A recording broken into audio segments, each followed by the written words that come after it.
Cette interview n'est pas une simple prise de parole politique. C'est une déclaration de guerre informationnelle. Accusations directes contre la France, révélations sur des réunions secrètes, chiffres explosifs sur l'uranium, mise en cause du Nigeria et du Bénin, menaces assumées et posture de rupture totale. Pendant plus de 2 heures, le ton ne baisse jamais. Aucun détour diplomatique, aucun langage feutré. Seulement des affirmations tranchées, des dates précises, des montants, des noms.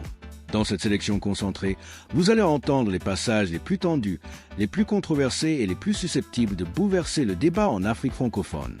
Abonne-toi et active la cloche de notification pour ne rien rater. Comment ça va partir? Ils nous ont même menacés pour dire si ça sort, ils vont utiliser leurs mercenaires pour attaquer le convoi. Ou si ça quitte Arlit, ils vont utiliser des mercenaires pour intercepter le convoi. Et même en haute mer, si ça embarque dans un navire, ils vont intercepter les navires. Ça, c'est les Français. Mais ça, c'est eux que ça regarde. Nous, on n'a que faire de ces observations. Nous avons fait un choix qui a certainement des défis à relever, mais nous sommes confiants parce que le peuple est avec nous. Et le peuple sait que tout ce que nous faisons et tout ce que nous ferons, c'est dans l'intérêt des populations nigériennes. Donc les cris, les aboiements, les hennissements et autres beuglements ne peuvent pas nous changer, nous faire changer de trajectoire.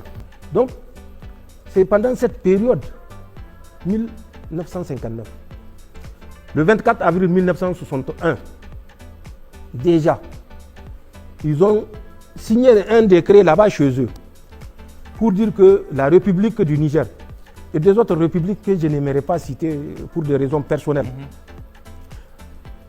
acceptent et facilitent aux forces armées françaises le stockage des matières premières et des produits stratégiques. 1961, le 24 avril. Dans l'intérêt de la défense, ils peuvent être amenés à limiter ou à interdire l'exportation.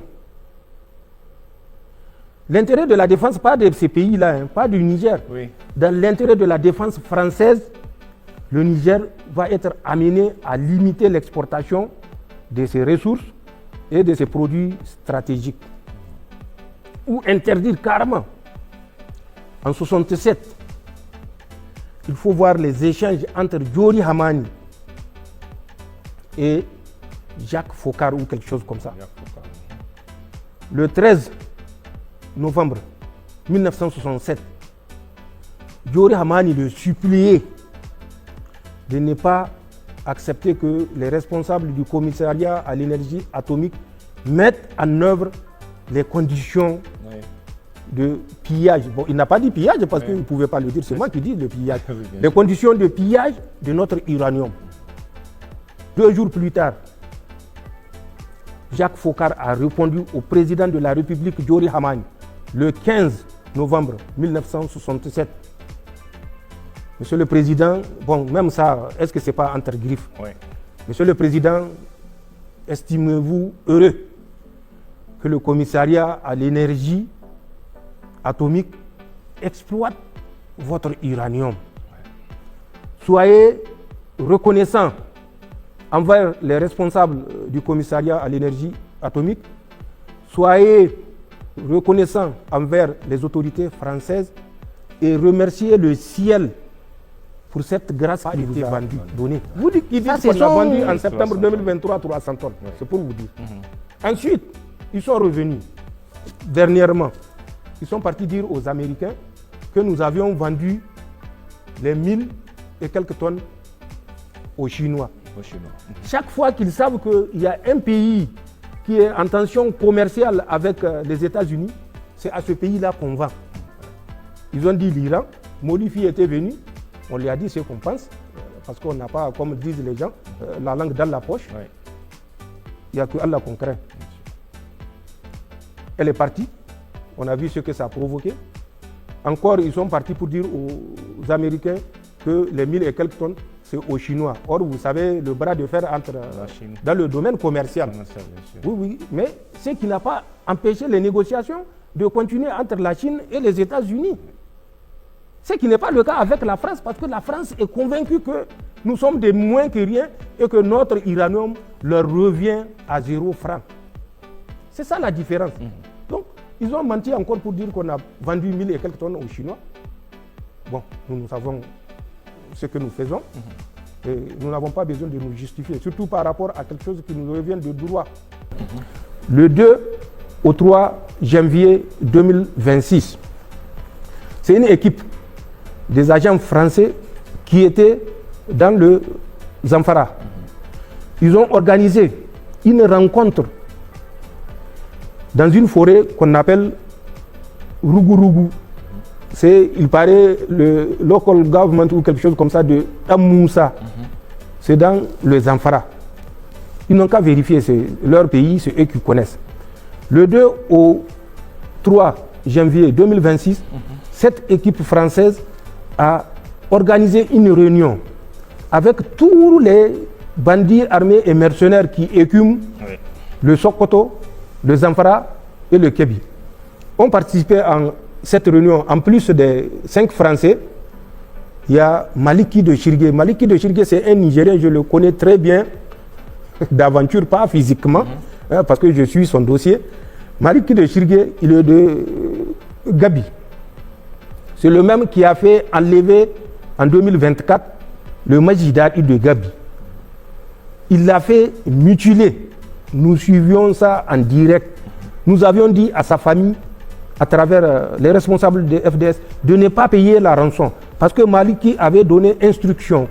Quand la famille va payer la rançon, qui s'élevait à 2 millions, plus une moto et des crédits, lui, il va payer le double aux bandits qui l'ont enlevé, le Majidari de Gabi, et il va le torturer à mort de ses propres mains. C'est ce que Maliki avait dit. Et malheureusement, la famille n'a pas suivi, elle a payé. Et nous pouvons la comprendre, parce que quand vous avez un membre de votre famille qui est pris en otage, où on vous montre les images de torture, vous êtes obligé. Ils lui ont fracturé les bras avant de l'amener à Maliki. Quand ils l'ont amené à Maliki, il leur a payé comme promis le double de ce que la famille a donné. Il lui a fracturé les pieds, les membres, les fémurs. Il l'a fracturé et il l'a laissé comme ça. Il est mort d'agonie. Donc c'est celui-là que l'équipe française a rencontré. L'équipe française a rencontré un autre chef, je vis Dieu merci, il est décédé, on l'a tué, pour le partage de l'argent justement que cette équipe leur avait amené, c'est Abdou Lankay. Il a été tué en janvier, là, si vous avez suivi. Il avait participé à cette rencontre. Ado Naleru a participé à cette rencontre. Et Sani Bled a participé à cette rencontre. Black Djadja a participé à cette rencontre. Les Français leur ont dit de reprendre les hostilités contre le Niger. Contre le Niger, je vous dis, ça s'est passé du 2 au 5 janvier 2026, là, à Rugurugu, dans Moussa Local Government. C'est là-bas, c'est dans le Zamfara. Les Nigériens connaissent, moi en tout cas, je dis ce que j'ai dit et je dis rien qui ne soit pas vérifié. Les acteurs sont là, en dehors de Abdou Lankay qui a été tué, pour le partage de l'argent que les Français leur ont donné. Ils ont fini par ne pas s'entendre parce que les autres étaient les représentants de Bello Tourji. Au cours du partage, je crois qu'il y a eu... Des malhonnêtes ne peuvent jamais faire un partage équitable. Ils ont fait un partage déséquilibré et maintenant les éléments de Bello Tourji ont monté l'assaut sur la position de Abdou Lankay. Quelque chose pour laquelle on avait investi quand même des sommes importantes. Dans la position où on est 24 milliards, oui, c'est pas des cacahuètes. Donc c'est ça l'uranium. Mais tout ce qu'ils font, c'est pour chercher à savoir qu'est-ce qui se passe, à qui on a vendu, comment ça va partir. Ils nous ont même menacés pour dire si ça sort, ils vont utiliser leurs mercenaires pour attaquer le convoi. Ou si ça quitte Arlit, ils vont utiliser des mercenaires pour intercepter des instructeurs. Et même en haute je vais vous dire, le matériel de transport que les Français ont au Bénin, ils ont 13 avions de transport stratégique, de transport tactique, de reconnaissance, de guerre électronique, de poste de commandement. Pour seulement une vingtaine d'instructeurs, 13 avions. Et j'ai dit mieux à Patrice Talon, ce que je sais et ce que je tiens à lui dire. Parmi ces 13 avions, il y a 5 qui sont des Beechcraft. Il y a 2 Beechcraft King Air 350. Il y a un Beechcraft King Air 300. Il y a un Beechcraft 350. Pas King Air, Beechcraft. Il y a un Beechcraft 1900 Delta. En plus de ces 5 Beechcraft qui font de la surveillance, qui font de la guerre électronique, qui font de l'écoute, qui font du transport moyen, une quarantaine de passagers, qui font office de PC de commandement aérien. Ils ont 3 A330. 3 A330 qui sont des avions de transport stratégique, dont un A330 Mike Romeo Tango Tango Phoenix. Cet avion fait non seulement du transport stratégique, mais il peut faire également l'évacuation sanitaire. En plus de ces A330 qui sont 3, donc j'ai dit un Mike Tango Tango Phoenix, ils ont 2 C-130, dont un C-130 Juliette. Ce C-130 Juliette, il fait du largage, il fait du transport tactique, il fait des posées d'assaut. Le deuxième C-130, il fait du transport tactique, il fait les posées d'assaut. Ils ont des types d'avions de reconnaissance qu'on appelle des avions légers de reconnaissance, ALSR. Ils ont 2 ALSR Bravo Echo 300. Ensuite, ils ont un avion qu'on appelle le CN ou CASA. Nos pays amis ont des CASA. Le Mali a un CASA, le Burkina a un CASA. C'est des avions qui font du transport, mais également qui font des missions de transport de troupes. Donc, comment est-ce qu'on peut me convaincre que 13 avions que je viens de décrire, qui sont à trous, ils ne sont pas parqués en permanence, ils font des va-et-vient, ils font du transport à trous.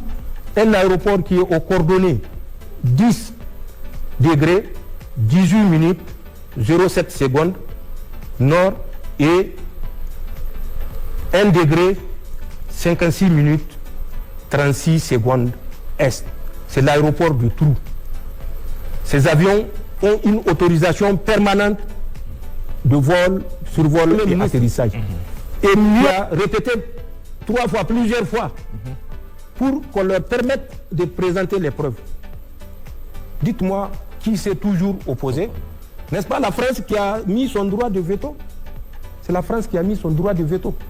Mais nous savons, et il faut que les Nigériens comprennent, en plus de ce que nous disons avec précision, date, heure, lieu, coordonnées géographiques, acteurs, montant. Pour les montants, je reviens à Patrice Talon. Décembre 2024, il a donné 90 millions à Takou Bokoy. 90 millions. Décembre 2024. Je sais pourquoi il a donné les 90 millions. Mais il n'a qu'à demander à Takou Bokoy si l'usage qu'il a fait des 90 millions est celui que Patrice Talon lui avait demandé. Takou Bokoy a remis cette somme au cours d'une rencontre à Abuja du 8 au 9 décembre 2024 pour l'achat de 700 motos, dont 500 motos au profit du GIMIN et 200 motos au profit de l'EIGS. Ça s'est passé du 8 au 9 décembre 2024. 2024. Et dans le bureau d'un assistant que je sais et que lui, il sait, et réunion au cours de laquelle des acteurs ont pris part que je connais et que lui, il connaît. Mais l'objectif pour lequel, je rafraîchis la mémoire à Patrice Talon, pour lequel il avait donné les 90 millions, c'était dans un montant plus global de 300 millions. C'était destiné au versement aux terroristes qui sont en train de mener des actions dans le W et la Pendjari. Takou Bokoy a détourné cet argent-là parce qu'il l'a versé comme participation pour l'acquisition de 700 motos. Si vous avez remarqué, le 31 décembre 2024, le contrat qui liait Patrice Talon aux terroristes, pour lequel il versait cet argent, est arrivé à terme. Le 8 janvier, au moment où même le chef d'état-major était en déplacement au Tchad, le chef d'état-major béninois, il y a eu une attaque qui a fait une dizaine de morts. Ensuite, quelques mois plus tard, en avril, le 17 avril, il y a eu une grande attaque où il y a eu 76 morts. C'est parce que les terroristes ont refusé de reconduire la trêve pour laquelle il avait versé les premiers 90 millions et où il restait 210 millions pour faire les 300 millions. Parce qu'ils ont dit qu'ils ont constaté que Patrice Talon ne respecte pas ses engagements. Cette cellule, la deuxième, n'a pour autre objectif, je l'ai dit, que de faire la guerre informationnelle. Ils ont prévu des recrutements en masse à travers deux événements. Le premier événement devait avoir lieu en 2025 au Bénin. C'est un événement culturel. Je ne sais pas s'il a eu lieu ou il n'a pas eu lieu. C'est au cours de cet événement qu'il devait recruter des Africains apatrides, cupides, qui ne comprennent pas ce que c'est la lutte de la libération pour s'attaquer à leur propre pays. Ensuite, 2026, c'est prévu. Je ne sais pas si ça tient ou ça ne tient pas, la francophonie au Kenya. Ils vont profiter également de cette rencontre pour recruter des apatrides africains. C'était les deux plans. Ensuite, en septembre 2025, vous avez vu l'appel d'offres international, mais particulièrement orienté vers les pays africains pour recruter des influenceurs. Je l'ai dit lors du dernier entretien, dont la mission n'est autre que de créer des événements, d'amplifier des événements dans la Confédération, de dénigrer les relations de coopération entre la Confédération et 5 pays, je vous les ai cités lors de la dernière interview. Donc, il faut effectivement avoir de la mémoire pour que tout ce qui se passe ne nous déstabilise pas, ne nous détourne pas de notre objectif. Ce journaliste-là a inventé un tissu de mensonges. Nous ne disons pas qu'il n'y a pas de mort au Niger. Ça serait de la pure démagogie, surtout dans le contexte où nous sommes. Mais ce qu'il a dit en termes de conflit religieux est un mensonge. Mais ce n'est pas son mensonge, c'est le mensonge de la guerre informationnelle dont Jean-Marie Bockel a prévu de doter le Quai d'Orsay, cette force de frappe informationnelle qui va mettre le pas les pays de la Confédération quand il répondait à une députée française qui disait mais comment se fait-il que les États de l'AES vous attaquent et que vous ne répondez pas, surtout les Nigériens